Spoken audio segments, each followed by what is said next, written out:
Hi, welcome to Lash class. BA sociology social ആന്ത്രപ്പോളജിയിലെ ഒന്നാമത്തെ മൊഡ്യൂളിലെ ഫസ്റ്റ് പാർട്ടാണ് നമ്മൾ നോക്കുന്നത്. ആന്ത്രപ്പോളജിയുടെ ബേസിക് ആയിട്ടുള്ള കാര്യങ്ങൾ, അതിലെ ബ്രാഞ്ചസ്, മെത്തേഡ് തുടങ്ങിയിട്ടുള്ള കാര്യങ്ങളെ കുറിച്ചിട്ടാണ് ഈ ഒരു സെക്ഷനിൽ പറയുന്നത്.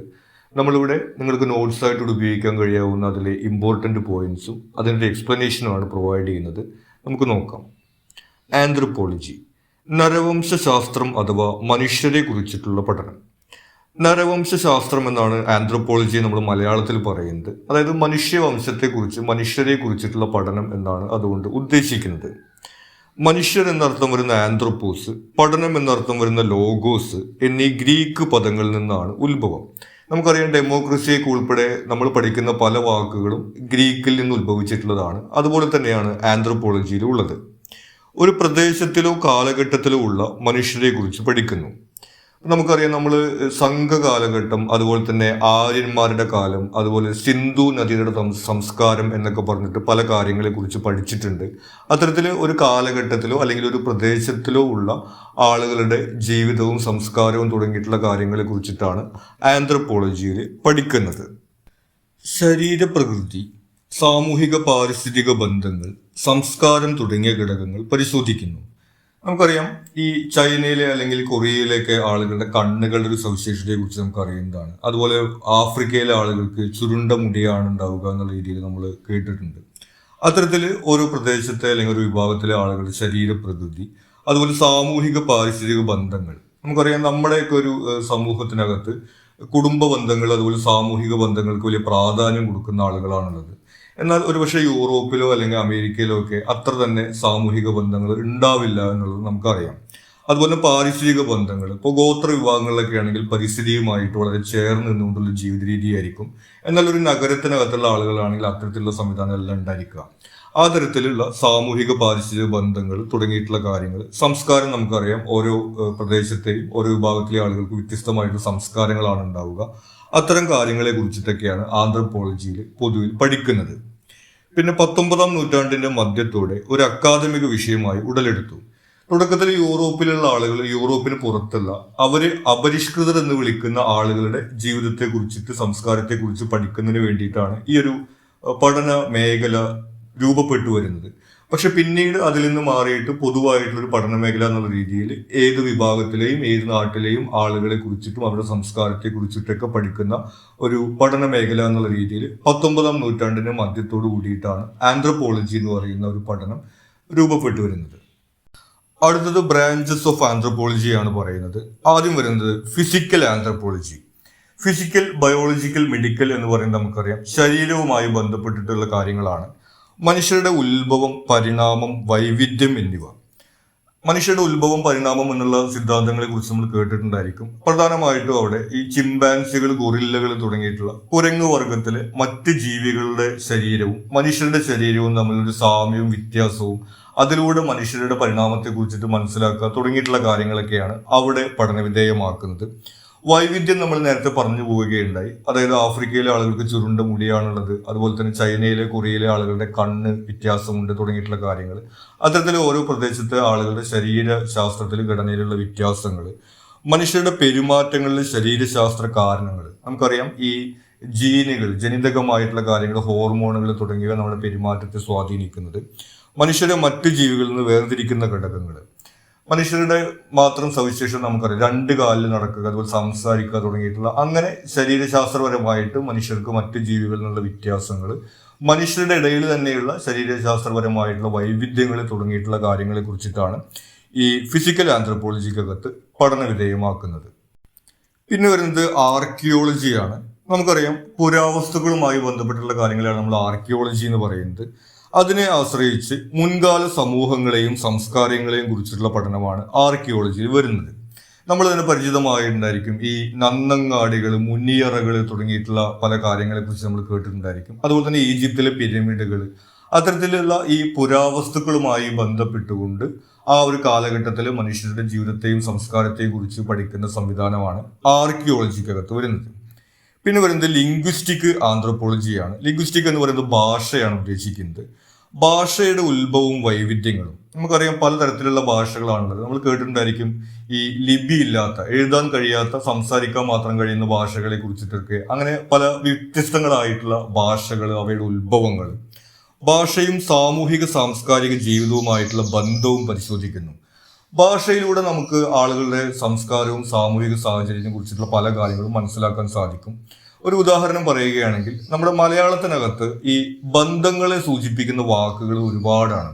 ഇപ്പൊ നമ്മൾ ഈ ചെറിയച്ഛൻ, വല്യച്ഛൻ, അത്തരത്തിലുള്ള പദങ്ങളൊക്കെ നമ്മൾ ഉപയോഗിക്കുന്നുണ്ട്. എന്നാൽ ഇംഗ്ലീഷിൽ നമ്മൾ നോക്കിക്കഴിഞ്ഞാൽ അങ്കിൾ എന്നുള്ള അല്ലെങ്കിൽ ആന്റി എന്നുള്ള ഒരൊറ്റ പദം മാത്രമാണ് അവിടെ വരുന്നത്.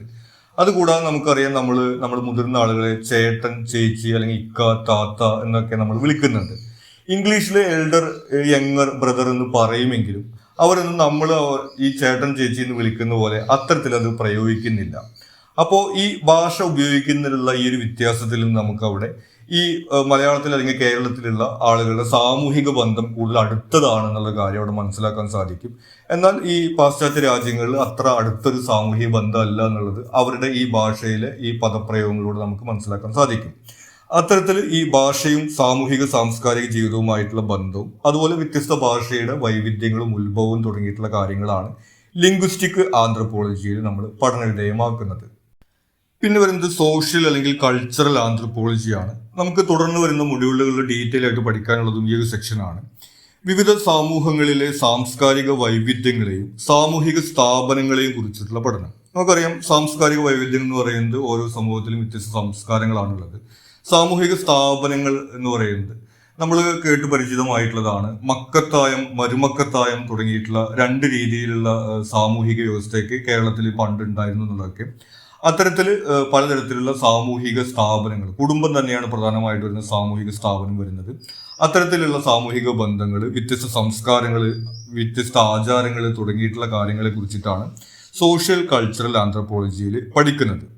പിന്നെ വരുന്നത് സൈക്കോളജിക്കൽ ആന്ത്രപ്പോളജിയാണ്. നമുക്കറിയാം, മനഃശാസ്ത്രപരമായിട്ടുള്ള കാര്യമാണ് അതിനകത്ത് വരുന്നത്. സംസ്കാരം, സാമൂഹിക വ്യവസ്ഥ തുടങ്ങിയവ ഒരു വ്യക്തിയുടെ വ്യക്തിത്വത്തെ സ്വാധീനിക്കുന്നത് പരിശോധിക്കുന്നു. നമുക്കറിയാം, ഒരാൾ ഏത് നാട്ടിലാണ്, ഏത് സംസ്കാരത്തിലാണ് വളർന്നു വരുന്നത് എന്നുള്ളതിനനുസരിച്ചിട്ടാണ് അയാളുടെ വ്യക്തിത്വം രൂപപ്പെടുക എന്നുള്ളത്. അത്തരത്തിൽ ആ ഒരു സമൂഹത്തിലെ സംസ്കാരം, സാമൂഹിക വ്യവസ്ഥ തുടങ്ങിയിട്ടുള്ള കാര്യങ്ങൾ ഒരു വ്യക്തിയുടെ വ്യക്തിത്വത്തെയും പെരുമാറ്റത്തെയും എങ്ങനെയാണ് സ്വാധീനിക്കുന്നത് തുടങ്ങിയിട്ടുള്ള കാര്യങ്ങളാണ് സൈക്കോളജിക്കൽ ആന്ത്രപ്പോളജിയിൽ പഠനവിധേയമാക്കുന്നത്. ഇനി പറയുന്നത് ആന്ത്രപ്പോളജി പഠനത്തിന്റെ മെത്തേഡിനെ കുറിച്ചിട്ടാണ്. പ്രധാനമായിട്ടും ഫീൽഡ് വർക്ക് എന്നൊരു മെത്തേഡാണ് ഇതിൽ ഉപയോഗിക്കുന്നത്. ആന്ത്രപ്പോളജിയുടെ എല്ലാ വിഭാഗങ്ങളും പ്രധാനമായി ആശ്രയിക്കുന്നത് ഫീൽഡ് വർക്കാണ്. എല്ലാ വിഭാഗങ്ങളും നമ്മൾ നേരത്തെ പറയേണ്ടത് social cultural anthropology, linguistic anthropology, അങ്ങനെ പലതരത്തിലുള്ള ആന്ത്രപ്പോളജികളെ കുറിച്ച് നമ്മൾ പറഞ്ഞു. അവയിലെല്ലാം തന്നെ പൊതുവായിട്ട് ഫീൽഡ് വർക്കാണ് ഉപയോഗിക്കുന്നത്. വിവിധ പ്രദേശങ്ങളിൽ നടത്തുന്ന നിരീക്ഷണം, മ്യൂസിയം, ലൈബ്രറി, സാംസ്കാരിക സ്ഥാപനങ്ങൾ തുടങ്ങിയവയിലേക്കുള്ള സന്ദർശനങ്ങൾ എന്നിവയെല്ലാം ഇതിൽ ഉൾപ്പെടുന്നു. ഫീൽഡ് വർക്ക് നമുക്ക് പ്രധാനമായിട്ട് അറിയാം. നമുക്ക് ഈ ഒബ്സർവേഷൻ അല്ലെങ്കിൽ നിരീക്ഷണം എന്നുള്ളൊരു മെത്തേഡിനെ കുറിച്ചിട്ട് നമ്മൾ പരിചിതമായിട്ടുള്ളതാണ്. അതായത് ഈ ഒരു ഗോത്ര വിഭാഗത്തിലെയോ അല്ലെങ്കിൽ ഒരു ഗ്രാമത്തിലെയോ അല്ലെങ്കിൽ ഒരു പ്രദേശത്തെയോ ആളുകളെ അവിടെ ചെന്ന് നമ്മൾ താമസിച്ച് അവരുടെ ജീവിതം കണ്ട് മനസ്സിലാക്കുക എന്നുള്ളൊരു സംവിധാനമാണ് വരുന്നത്. അത്തരത്തിലുള്ള കാര്യം ഫീൽഡ് വർക്കിൽ വരും. അതുകൂടാതെ ചില കാര്യങ്ങൾ നമ്മൾ മ്യൂസിയത്തിൽ പോയിട്ടൊക്കെ ആയിരിക്കും കാണുന്നുണ്ടായിരിക്കും. നമ്മൾ നേരത്തെ പറയേണ്ടായിരുന്നു, ആർക്കിയോളജിയുമായി ബന്ധപ്പെട്ടിട്ടുള്ള പല കാര്യങ്ങളും നമുക്ക് അങ്ങനെയാണ് ലഭ്യമാവുക. അതല്ലെങ്കിൽ ലൈബ്രറിയിൽ നമ്മൾ പല പഠന ഗ്രന്ഥങ്ങൾ വായിക്കുന്നതിന് വേണ്ടിയിട്ടോ അല്ലെങ്കിൽ മറ്റ് സാംസ്കാരിക സ്ഥാപനങ്ങൾ, ഈ ഫോക്ലോർ അക്കാദമിയോ അങ്ങനെയുള്ള കാര്യങ്ങളൊക്കെ നമ്മൾ സന്ദർശിച്ച് കാര്യങ്ങൾ പഠിക്കുക. അത്തരത്തിലുള്ള എല്ലാം നമ്മൾ ഫീൽഡ് വർക്കിനകത്താണ് ഉൾപ്പെടുത്തുന്നത്. അപ്പോൾ പൊതുവിൽ ആന്ത്രപ്പോളജിയുടെ ഒരു സ്റ്റഡി മെത്തേഡായിട്ട് വരുന്നത് ഫീൽഡ് വർക്കാണ്. ഇനി ഫീൽഡ് വർക്കിന്റെ അഡ്വാൻറ്റേജ് ആയിട്ട് വരുന്നത് സ്വാഭാവിക സാഹചര്യത്തിലുള്ള നിരീക്ഷണം, കാര്യകാരണ ബന്ധങ്ങളെ കുറിച്ച് കൃത്യമായ ധാരണ നൽകുന്നു. അതായത് എന്തുകൊണ്ടാണ് അവർ ഇത്തരത്തിലുള്ള ഒരു ജീവിത രീതി നടത്തുന്നത്, ഇത്തരത്തിൽ കാര്യങ്ങൾ ചെയ്യുന്നത് എന്നുള്ളതൊക്കെ നമുക്ക് നേരിട്ട് ബോധ്യപ്പെടാനും അതുകൂടാതെ അവരുടെ വീക്ഷണം അവരിൽ നിന്ന് തന്നെ കേൾക്കാനും ഒക്കെ നമുക്ക് ഇത്തരത്തിലുള്ള നിരീക്ഷണം കൊണ്ട് സാധിക്കും. നമ്മൾ ഇൻട്രൊഡക്ഷൻ ടു സോഷ്യൽ റിസർച്ചിനകത്ത് ഈ ഒരു മെത്തേഡിന്റെ അഡ്വാൻറ്റേജിനെ കുറിച്ചിട്ടൊക്കെ നമ്മൾ ഡീറ്റെയിൽ ആയിട്ട് പറഞ്ഞിട്ടുണ്ടായിരുന്നു. അതേ കാര്യങ്ങളൊക്കെ തന്നെയാണ് ഇവിടെയും പറയുന്നത്. കൂടാതെ വസ്തുനിഷ്ഠമായ വിവരശേഖരണത്തിനും വിശകലനത്തിനും സഹായിക്കുന്നു. നമ്മൾ നേരിട്ട് പോയി കണ്ട് ശേഖരിക്കുന്ന വിവരങ്ങളാണെന്നുള്ളത് കൊണ്ട് നമുക്കത് വിശ്വാസയോഗ്യമാണ്, വസ്തുനിഷ്ഠമാണ് തുടങ്ങിയിട്ടുള്ള കാര്യങ്ങൾ നമുക്കറിയാം. അതുപോലെ തന്നെ നമ്മളുടെ കയ്യിലുള്ള വിവരങ്ങൾ ശരിയാണോ തെറ്റാണോ എന്നുള്ളത് നമുക്ക് നേരിട്ട് കണ്ട് ബോധ്യപ്പെടാം എന്നുള്ളതൊക്കെയാണ് ഫീൽഡ് വർക്കിന്റെ ബെനിഫിറ്റ് ആയിട്ട് നമുക്ക് വരുന്നത്. പിന്നെ വരുന്നത് ഗവേഷണ വിഷയം, ലഭ്യമായ വിഭവങ്ങൾ എന്നിവയെ ആശ്രയിച്ച് വിവിധ രീതികളിൽ സംഘടിപ്പിക്കുന്നു. അപ്പോൾ ഗവേഷണ വിഷയം നമുക്കറിയാം, നമ്മളൊരു ഗോത്ര വിഭാഗത്തെ കുറിച്ചിട്ടാണോ അതല്ലെങ്കിൽ നമ്മൾ പഴയ കാലത്തെ ഒരു സംസ്കാരത്തെ കുറിച്ചിട്ടാണോ പഠിക്കുന്നത് എന്നുള്ളതൊക്കെ ആശ്രയിച്ചിട്ടാണ് നമ്മൾ എത്തരത്തിലുള്ള ഫീൽഡ് വർക്കാണ് നടത്തുന്നത് വരുന്നത്. അപ്പം നമുക്കറിയാം, ഒരു ഗോത്ര വിഭാഗത്തെ കുറിച്ചിട്ടുള്ള പഠനമാണെങ്കിൽ നമുക്ക് അവിടെ പോയി സന്ദർശിക്കേണ്ടി വരും. പഴയ കാലത്തെ കുറിച്ചുള്ള പഠനമാണെങ്കിൽ നമ്മൾ എന്ത് ചെയ്യേണ്ടി വരും, മ്യൂസിയത്തിലേക്കായിരിക്കും ചിലപ്പോൾ നമ്മൾ പോകേണ്ടി വരിക. അതുകൂടെ തന്നെ ലഭ്യമായിട്ടുള്ള വിഭവങ്ങൾ, നമ്മുടെ കയ്യിലുള്ള ടെക്നോളജി, അതുപോലെ തന്നെ നമ്മുടെ കയ്യിൽ എത്രമാത്രം ഫണ്ട് ഉണ്ട് തുടങ്ങിയിട്ടുള്ള കാര്യങ്ങൾ. അതായത് നമ്മൾ എത്ര കാലം അവിടെ നിരീക്ഷണം നടത്തും എന്നുള്ളത്. ചിലപ്പോൾ കുറേ കാലം അവിടെ താമസിച്ചുകൊണ്ട് നടത്താം, അതല്ലെങ്കിൽ അവിടെ പോയിട്ട് നമ്മൾ ഇന്റർവ്യൂ നടത്തിയിട്ട് നമുക്ക് തിരിച്ചു വരാം, അല്ലെങ്കിൽ നമ്മൾ സർവേ നടത്തിയിട്ട് തിരിച്ചു വരാം. അത്തരത്തിൽ എത്ര സമയം എടുത്തുകൊണ്ട് എത്ര കാലം എടുത്തുകൊണ്ട് നമ്മൾ നടത്തും എന്നുള്ള കാര്യം, അതൊക്കെ നമ്മുടെ കയ്യിൽ ലഭ്യമായിട്ടുള്ള വിഭവങ്ങൾ, അതുപോലെ തന്നെ നമ്മുടെ ഗവേഷണ വിഷയം ഏതാണ് എന്നതിനെ ആശ്രയിച്ചിട്ടാണ് നമ്മൾ നടത്തുന്നത്.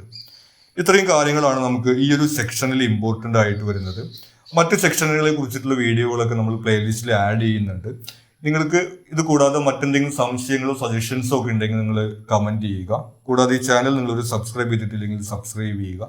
Thank you.